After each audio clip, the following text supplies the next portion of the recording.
자, 혹시 모를 구멍을 메우는 것은 물론 고등 대신 수능까지 커버하는 완전 학습 그래마. 자, 이번 강의는 의문사 플러스 투부정사입니다. 자, 일단 제목을 먼저 한번 들여다볼게요. 자, 우리가 여러분들이 알고 있는 투부정사, 동사 원형의 앞에 to를 붙여서 명사적 용법으로 사용이 될 때도 있고 형용사적 용법으로, 그래서 뭐뭐 할, 보통 명사적 용법일 때는 것으로 많이 해석이 되고, 그 다음에 형용사적 용법으로는 뭐뭐 할 해서 앞에 있는 명사를 꾸며주는 경우가 많고, 그 다음에 다양한 부사적 용법, 뭐 가장 대표적인 게 목적, 뭐뭐 하기 위해서가 있고, 뭐 결과도 있고, 감정의 원인도 있고, 뭐 이유나 판단의 근거도 있고, 여러 가지 부사적 용법이 있죠. 자, 어찌되었든 투부정사라는 건 원래는 동사인 동사의 의미에 문법이라는 to를 가미해서 동사가 아니라 명사, 동사가 아니라 형용사, 동사가 아니라 부사로 활용해서 쓰는 그러한 문법입니다. 자, 근데 오늘 우리가 배우게 되는 이 투부정사의 용법 중에 하나는 앞에 독특하게도 의문사라는 게 동반해서 앞에 의문사가 있어요. 그래서 붙여서 이제 부르면 의문사 플러스 투부정사가 됩니다. 자, 근데 이렇게 되는 경우에는, 즉 투부정사 앞에 우리가 알고 있는 투부정사는 이렇게 세 가지 용법이 있는데, 우리가 투부정사 앞에 의문사를 붙이게 되면 정말 간단해집니다. 뭐가 간단해지냐? 투부정사 앞에 의문사가 있으면 무조건 그 투부정사는 명사만 하게 됩니다. 명사적 용법이에요. 명사적 용법. 자, 밑에 해석을 먼저, 설명을 먼저 읽어볼게요. 자, 의문사 플러스 투부정사. 결론은 투부정사 앞에 의문사가 붙게 되는 경우 문장에서 주어, 목적어, 보어 역할을 한다. 자, 주어, 목적어, 보어의 역할을 하게 된다. 자, 그러면 이미 문법적, 품사적 개념이 정립되어 있는 학생은 아시겠지만, 주어를 하고 목적어를 하고 보어를 할 수 있는 품사는 누구밖에 없어요? 명사밖에 없죠. 즉 명사의 역할을 한다. 즉 투부정사의 명사적 용법으로만 사용이 된다 라는 이 결론적인 그러한 말을 여러분들이 정확히 알고 계셔야 됩니다. 맨날 의문사 플러스 투부정사, 의문사 플러스 투부정사 라는 이 제목은 많이 들어봤지만, 그 의문사 플러스 투부정사가 명사이고, 명사이니까 문장에서 주어 자리, 목적어 자리, 보어 자리에서만 등장을 한다라는 중요한 사실을 놓치고 계신 학생들이 많아서 강조를 드리는 거예요. 자, 의문사에 따라 의미가 달라진다. 단, 자, y 플러스 투부정사는 사용하지 않는다. 자, y는 이 구문에 쓸 수 없다. 그 말은 우리가 영어에서 이렇게 생긴 애는 보지 못한다라는 거죠. y 플러스 동사 원형, 이런 영어는 존재하지 않는다라는 것입니다. 알겠죠? 자, 그러면 우리 의문사를 하나씩 들여다볼게요. what, 여러분들 알고 있는 무엇이라는 의문사고, where, 장소를 나타내는 어디 라는 뜻의 의문사고, 그 다음 who, 누가, whom, 누구를 에 해당하죠. 그 다음 when, 시간을 나타내는 언제, which, 우리가 보통 이제 의문 형용사라고 해서 어느 것, 둘 중에 어떤 선택권이 있고 그 중에 어느 것이라는 의문사로 쓰이고, how는 보통 방법을 나타내죠. 자, 우리가 알고 있는 이러한 기본적인 의문사가 뒤에 투부정사를 동반했을 때, 자, 예문을 먼저 볼게요. 자, 전체 문장을 분석해 보시면 can you tell me, 자, you가 당연히 주어고 tell이 동사로 나와 있고, 그 다음 me가 목적어인데 나를 말하는 게 아니라 나에게 이렇게 되는 거죠. 나에게. 그러면 여기서부터 여기까지는 당연히 이 사형식 동사가 요구하고 있는 뭐의 역할? 직접 목적어. 자, 목적어는 누가 합니까? 명사가 한단 말이죠. 그래서 의문사 플러스 투부정사는 명사적 용법이다, 이렇게 말을 할 수 있는 겁니다. 그래서 어떻게 거기에 가야 하는지 그 방법을 나에게 말해줄 수 있겠어요? 이렇게 되는 거죠. 됐나요? 또 역시 마찬가지로 tell me, 관전 목적어, 그 다음에 when to press the button 이라고 나와 있습니다. 여기가 직접 목적으로 되어 있죠. 나에게 언제 버튼을 눌러야 하는지를 역시 목적어 자리에서 명사적 용법으로 의문사 플러스 투부정사가 사용이 되고 있습니다. 자, he told me. 자, 그는 말했어요. 나를이 아니라 나에게 말했습니다. 뭐를? What to go during the vacation. 자, 오타 났어요. go가 아니라 do가 되겠죠. What to do. 그죠? 그래서 휴가 기간 동안에 방학 동안에 무엇을 해야 할지를 이라는 역시 직접 목적어 역할을 해주는 명사적 용법으로 쓰여있죠. 그죠? 자, 그 다음 he didn't know. 아니, they didn't know. 그들은 몰랐습니다. 자, 무엇을 해당하는 where to go, 어디로 가야 할지를 몰랐어요 라는 역시 목적어 자리에서 의문사 플러스 투부정사가 이렇게 사용되고 있어요. 그래서 이 네 개의 예문을 통해서 우리가 알 수 있는 건 투부정사 앞에 의문사가 붙게 되는 경우 걔는 문장의 주어 혹은 문장의 목적어 혹은 문장의 보어, 즉 명사의 역할을 하게 된다. 하지만 우리가 알고 있는 Y라는 의문사 다음엔 투부정사를 쓰면 안 된다. 다시 한번 짚었고요. 그 다음 여러분들 중학교 내신 시험에서 이 문장 전환, 자, 얘를 얘로 고쳐라, 얘를 얘로 고쳐라 라는 문장 전환의 시험 문제가 주관식 서술형으로 가끔씩 출제가 되죠.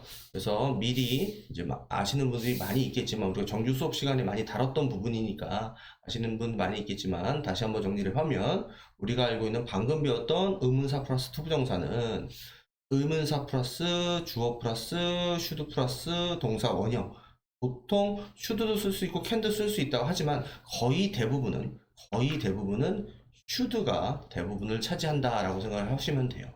자, 그러면 얘하고 얘는 서로 의미가 같으니까 왔다 갔다 바꿨을 수 있겠죠. 하지만 모양 형태가 다르죠.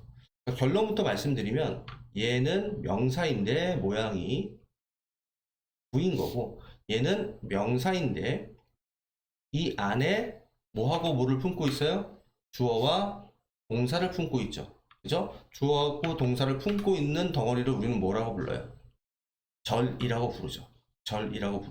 그래서 명사구를 명사절로, 명사절을 명사구로 바꿨을 수 있는 문장 치환의 연습, 전환의 연습을 여러분들이 내신 때문이라도 연습을 해 두실 필요가 있어요. 자, 여기에 보시면 I don't know what to do next. 나 다음에 무엇을 해야 될지를 몰라. 똑같이 얘도 I don't know what I should do next. 나 다음에 무엇을 해야 될지를 몰라. 그래서 완전히 하는 역할은 똑같습니다. 둘 다 이 동사에 대한 목적어, 둘 다 명사인 건 똑같아요. 똑같습니다. 하지만 얘는 이 안에 단어가 하나, 둘, 셋, 네 개나 있지만 이 안에 누가 주어고 누가 동사인지를 서로 구분해 줄 수가 없어요. 명사이긴 하지만 모양이 구라는 거죠. 하지만 얘는 자, 의문사 다음에 주어, 동사가 너무 명백하게 보이죠.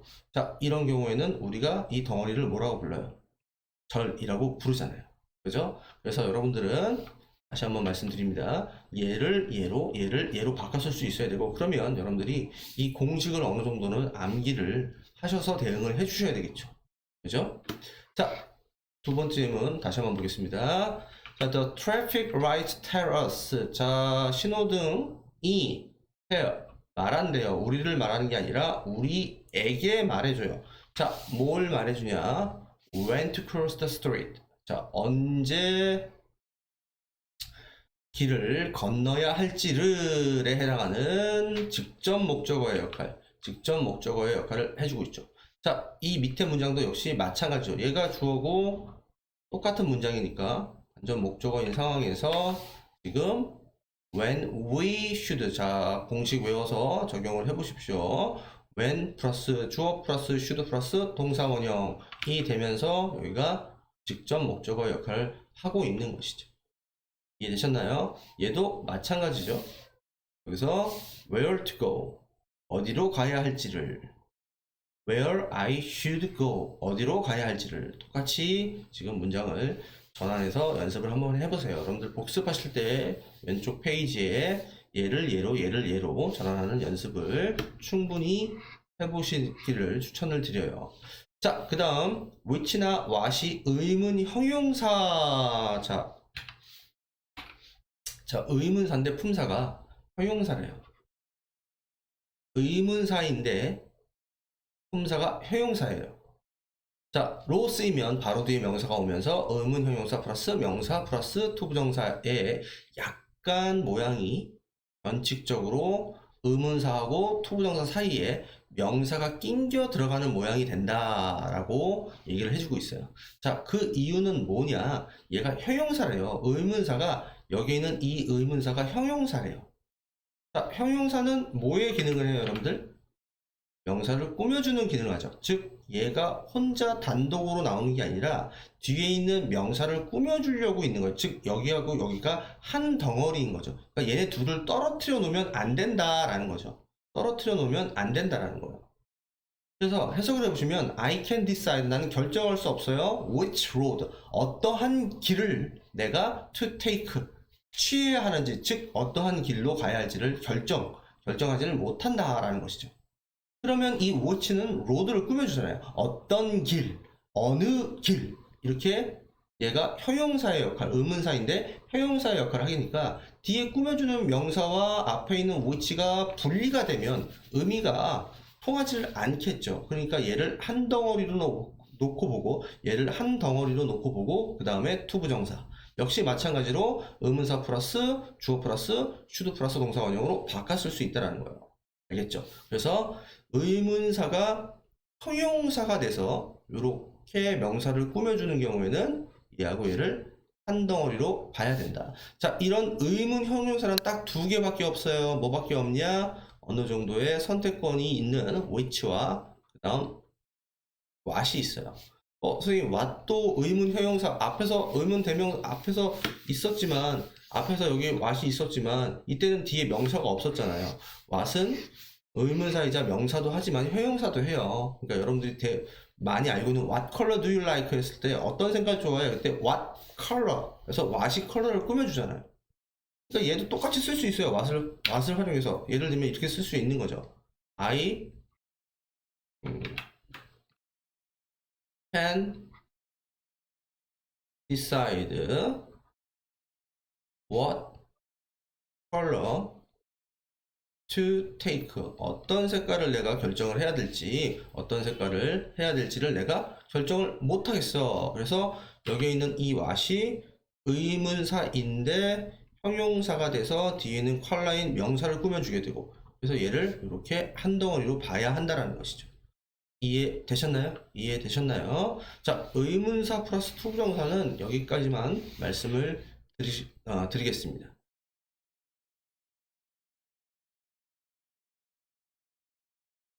자, 혹시 모를 구멍을 메우는 것은 물론 고등 내신 수능까지 커버하는 완전 학습 for grammar.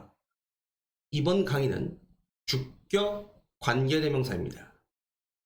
자, 여러분들 이 관계대명사라는 파트가 이제 보통 중학교 2학년에서 최초로 등장을 하죠.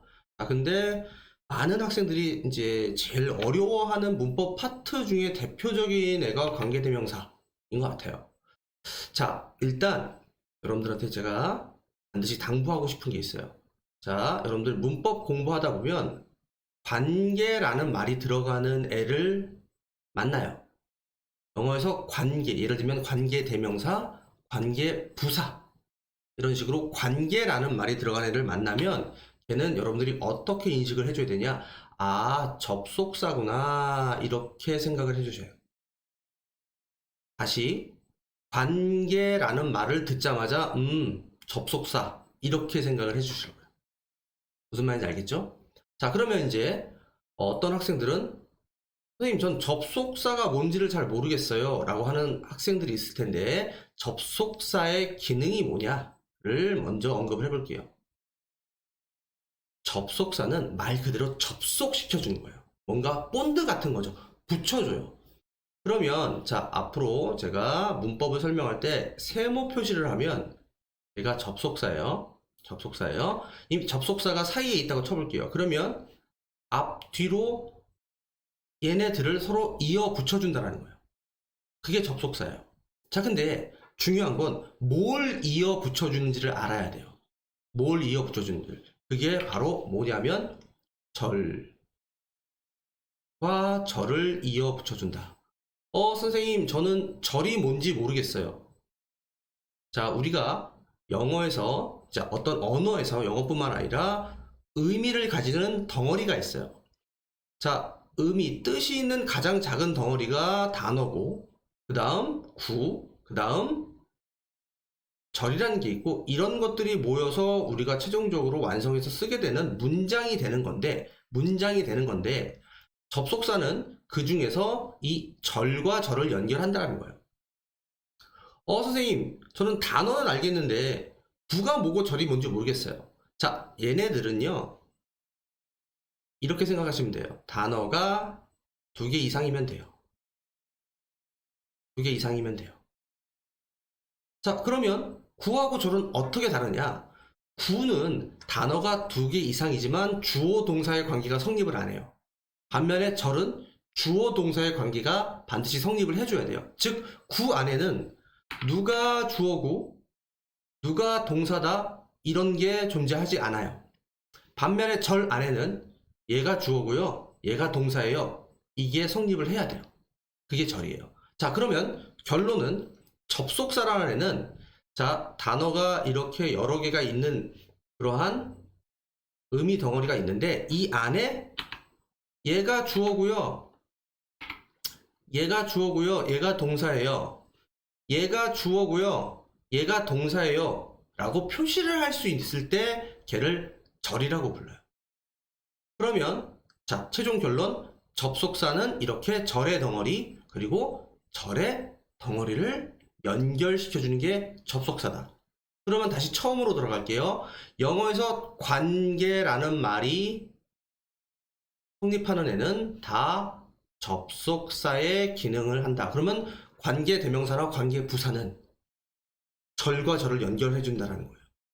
무슨 말인지 알겠죠? 자, 그 다음 두 번째, 그러면 우리가 알고 있는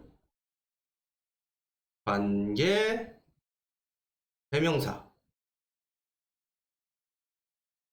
수학 공식으로 한번 써볼게요. 제가 방금 전에 말씀드렸지만 관계라는 말이 들어가면 걔는 접속사다. 그러면 뭐가 남아요? 대명사가 남죠. 즉 관계 대명사는 접속사와 대명사를 하나로 합쳐놓은 것이다 라고 수학적 공식처럼 이해를 하시면 돼요. 그러면 말 안 해도 여러분들이 예측이 되죠?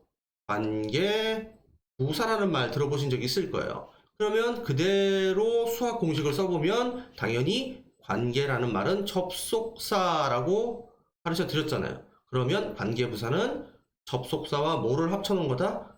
부사를 합쳐놓은 게 관계부사다 라고 알고 계시면 돼요.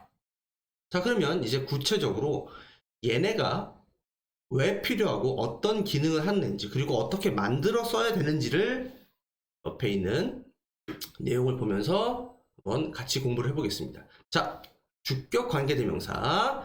자, 관계대명사는 앞의 명사와 뒤에 이어지는 절을 연결해주는 접속사입니다.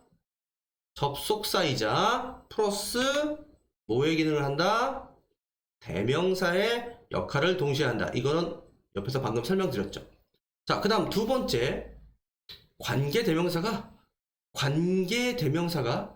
꾸며주는 앞의 명사를 뭐라고 부르냐? 선행사라고 부른대요. 들어보신 적이 있죠? 자, 지구상의 모든 선행사는 다 품사가 명사예요. 품사가 명사입니다. 근데 그 관계대명사, 그리고 나중에 배우게 될 관계부사는 왜 있는 애냐? 그 선행사를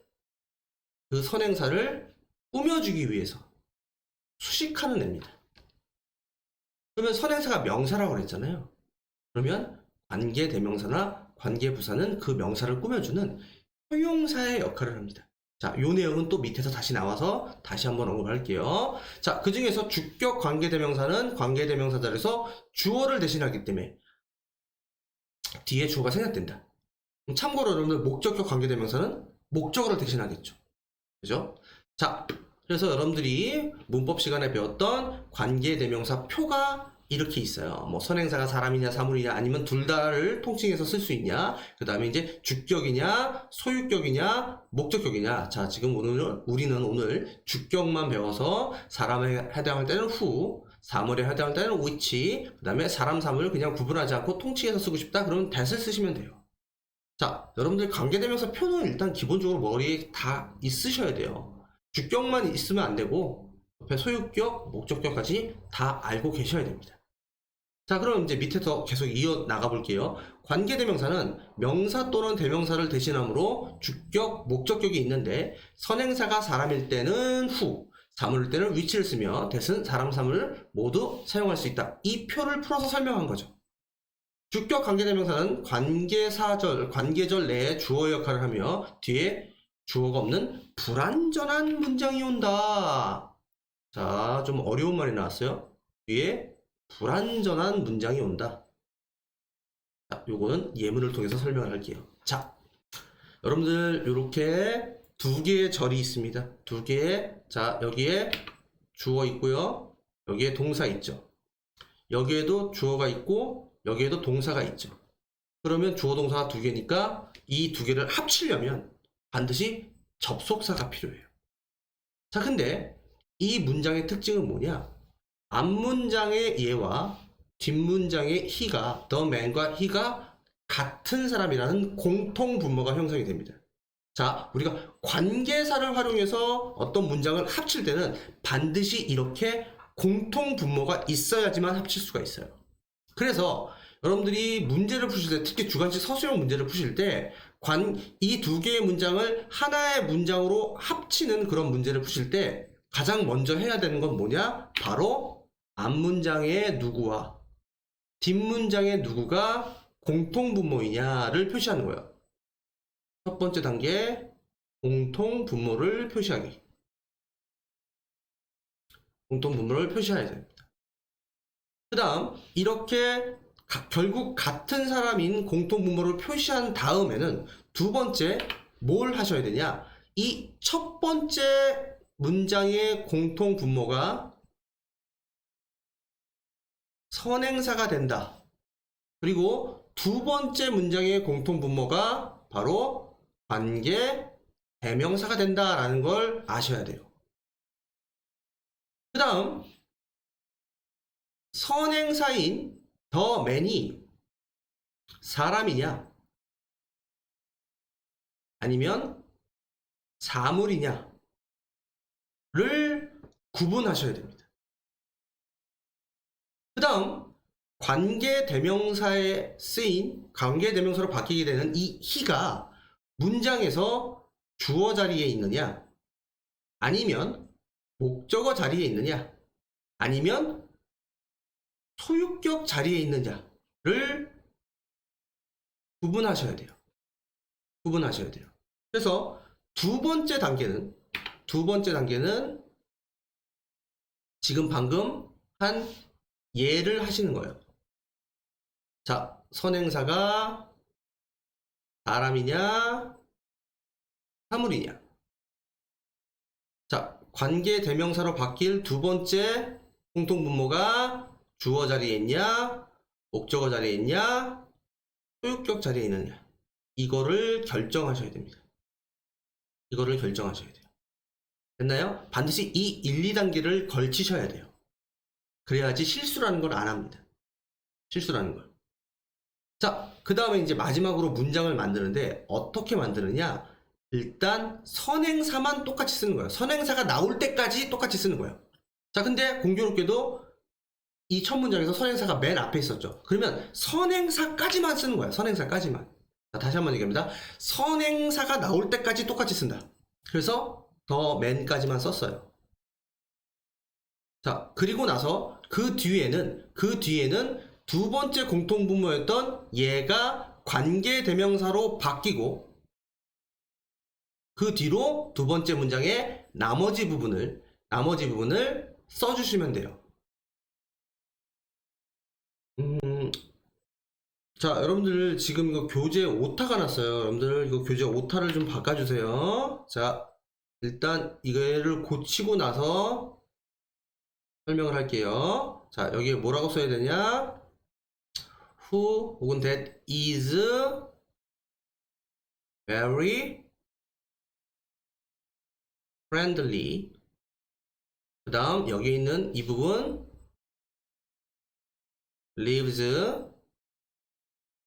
next door 로 바꿔 써주셔야 됩니다. 지금 얘는 틀렸어요. 오타난 겁니다. 틀렸어요. 자, 그러면 다시 설명을 이어가 볼게요. 자, 일단 선행사가 나올 때까지만 똑같이 쓰고 멈추라고 그랬어요. 그래서 더 맨까지 썼어요. 그 다음 두 번째 문장의 공통분모인 he를 관계 대명사로 바꿉니다. 자, 이때 우리는 선택이라는 걸 해야 돼요. 사람인지 사물인지, 선행사가 사람인지 사물인지, 그 다음에 관계대명사의 자리인 이 he가 주어인지 목적어인지 소유격인지.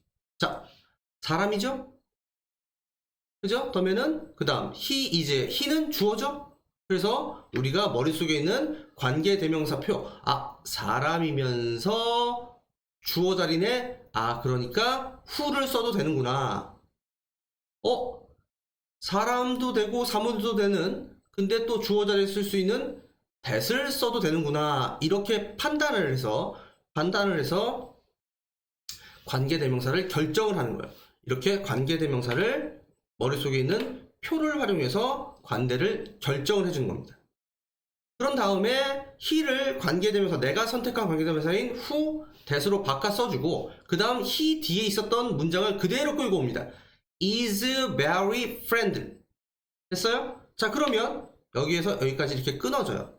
그러면 아까 선행사까지만 쓰고 남아있는 문장이 있죠. 그 남아있는 문장을 맨 뒤로 그대로 붙여주시면 돼요. 그대로 붙여주시고 마침표를 찍으면 문장을 완벽하게 쓰게 되는 겁니다. 자, 밑에 예문을 통해서 다시 한번 연습을 해볼게요. 자, 이번에는 공통분모가 맨 끝에 있어요. back과 it이 공통분모입니다.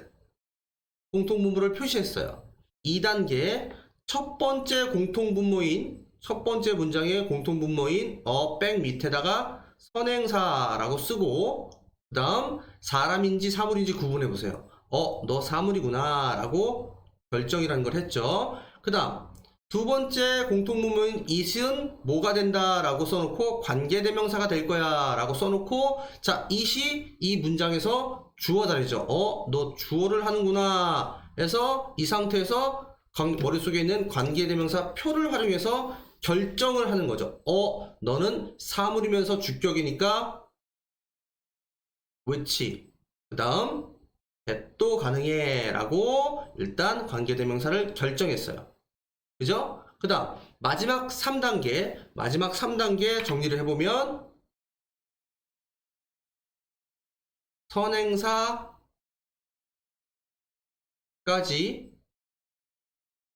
똑같이 쓴다. 자, 선행사까지 똑같이 쓴다. Sally wanted to buy your bag. 선행사가 맨 마지막에 있으니까 똑같이 선행사까지 똑같이 쓰는 거예요. 선행사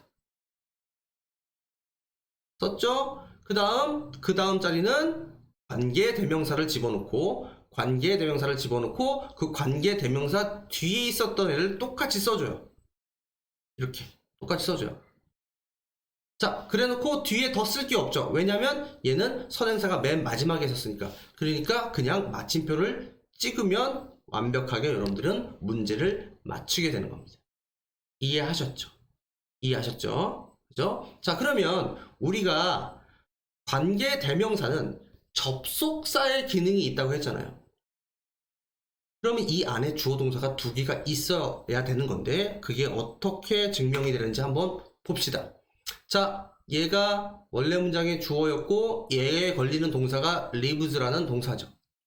그죠? 그 다음 주격 관계대명사. 자, 관계대명사는 접속사 플러스 대명사라고 이 안에 뭐가 들어가 있어요? 사실 he가 들어가 있는 거죠. 그러니까 얘가 접속사의 역할을 하는 동시에 he라는 주어까지 하고 있고 그 주어에 대한 동사인 is가 여기 있는 거죠.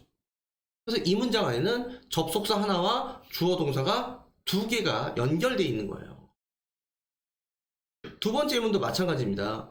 자, 얘가 접속사이자 이 was에 대한 뭐까지를 하고 있어요? 주어까지를 하고 있고, 그 다음 앞에 셀리가 주어였고 원히드가 동사였잖아요. 그래서 접속사 하나에 주어 동사 두 개가 연결되어 있다 라는 게 증명이 되는 거죠. 그러면 이렇게 만들어진 관계 대명사는 어떤 역할을 하냐? 바로 앞에 있는 명사인 선행사를 꾸며주는 역할을 한다. 자, 맨 마지막을 한번 읽어볼게요. 관계 대명사절은 관계 대명사 플러스 절의 형태로 명사 뒤에서 명사를 수식하는 형용사의 역할을 한다. 형용사의 역할을 한다. 자, 명사 뒤에서 명사를 수식하는 형용사의 역할을 한다. 그 명사가 우리가 뭐라고 부르는 애였다? 바로 선행사라고 부르는 애였다. 그래서 관계대명사절을 우리가 형용사절이라고 부르기도 해요. 부르기도 합니다. 자, 그러면 요걸 한번 증명해 볼게요. 자, 관계대명사가 포함된 이 절은 여기서부터 여기까지가 지금 선행사인 the man을 꾸며주고 있어요. 그래서 전체 문장의 구조를 보시면 the man이 전체 문장의 주어고, 그 다음 관계대명사부터 그 관계대명사의 끝까지가 수식어인 명사를 꾸며주는 형용사의 역할을 이렇게 하고 있고, 그 다음에 이 주어에 대한 동사 가 이렇게 문장이 이루어지고 있다는 거죠. 그죠? 그래서 한국말로 해석하면 그 남자예요. 근데 그 남자는 어떤 남자냐면 매우 친절한 그 남자입니다. 매우 친절한 그 남자는 살고 있어요. 어디에? 옆집에. 이렇게 되는 거죠. 그래서 이렇게 형용사의 역할을 한다. 자, 얘도 한번 볼게요. 자, 셀리가 전체 문장의 주어고 원히드가 동사입니다. 셀리는 원했어요. 자, 무엇을 원하느냐 봤더니 가방 사는 것을 원한대요. 자, 근데 그 뒤로 선행사인 a bag 뒤로 관계대명사절이 이렇게 백을 꾸며주고 있다는 거죠. 명사인 백을 꾸며주고 있다는 거죠. 그러면 이 뒤로 수식어인 형용사가 뒤에 붙어있는 그런 구조라는 거죠. 자, 그러면 셀리는 원합니다. 가방 사기를. 근데 어떤 가방이냐면 was very expensive. 매우 비싼 가방. 이렇게 되는 거겠죠. 이해하셨어요? 그래서 관계대명사는 앞에 있는 선행사를 수식하는 형용사의 역할을 한다라는 걸 반드시 아셔야 돼요.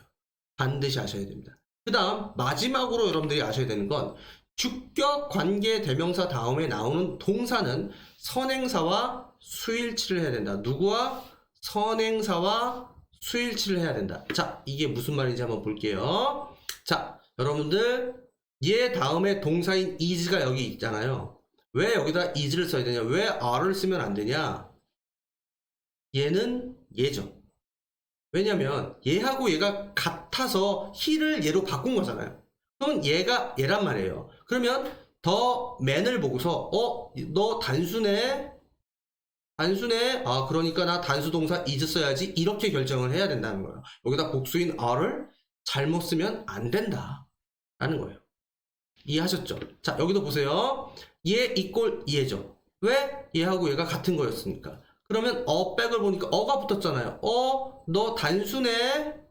그러니까 이 단수 주어인 뒤에 동사는 was가 돼야지 얘를 were로 잘못 쓰면 안 된다. 그래서 선행사의 수일치를 시켜줘야 된다. 요것도 시험 문제에 많이 나옵니다. 알겠죠? 자, 그러면 총정리를 한번 해볼게요. 자, 일단 제발 놓치지 마셔야 되는 건 관계라는 말이 있으면 무조건 접속사다. 접속사는 절과 절을 이어주는 것이다. 그래서 관계대명사는 접속사만 하는 게 아니라 관계대명사, 접속사 플러스 대명사, 관계부사는 접속사 플러스 부사를 얘기하는 것이다. 그 다음 두 개의 문장을 관계대명사를 활용해서 하나의 문장으로 합칠 때는 반드시 단계를 걸쳐준다. 첫 번째 단계, 앞문장과 뒷문장에서 공통분모에 표시한다. 앞문장의 공통분모는 선행사로 바꾸고 선행사가 되고, 뒷문장의 공통분모가 관계대명사로 바뀌게 된다는 걸 알고 계셔야 된다. 선행사가 사람인지 사물인지 구분한다.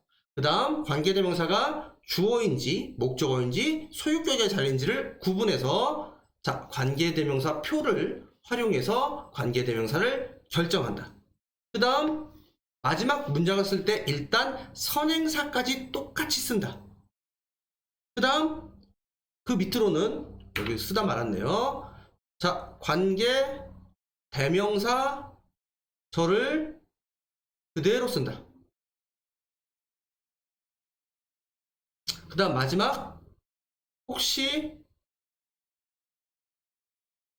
남은 것이 있으면 여기서 혹시 남은 것이 있으면 자 여기서 얘가 남아 있었죠? 그죠? 그죠? 혹시 남은 것이 있으면 맨 뒤로 이어 붙인다. 자, 요 세 개를 차근차근 단계를 밟아주시고 했을 때 우리가 시험에 실수라는 걸 하지 않습니다. 제발 시험 끝나고 와서 선생님 실수했어요 이렇게 말하지 마시고 반드시 차례차례 단계를 밟아서 시험장에서 문제를 푸실 때는 반드시 이 단계를 밟아서 문제를 풀어주십시오. 알겠죠? 자, 그 다음 이렇게 해서 만들어진 관계대명사로 하나의 문장이 된 이 관계대명사 절이 문장 내에서 뭐의 역할을 하냐? 앞에 있는 선행사를 꾸며주는 형용사의 역할을 한다. 형용사의 역할을 한다. 형용사의 역할을 한다. 형용사의 역할을 한다. 알겠죠? 자, 그 다음 주격 관계대명사 뒤에는 당연히 동사가 와야 되는데 그 동사를 단수동사를 쓸지 복수동사를 쓸지에 결정을 하는 수일치는 반드시 앞에 있는 선행사를 보고 결정한다. The man is, a bag was 이런 식으로 됐나요? 자, 주격 관계대명사는 여기까지 하겠습니다.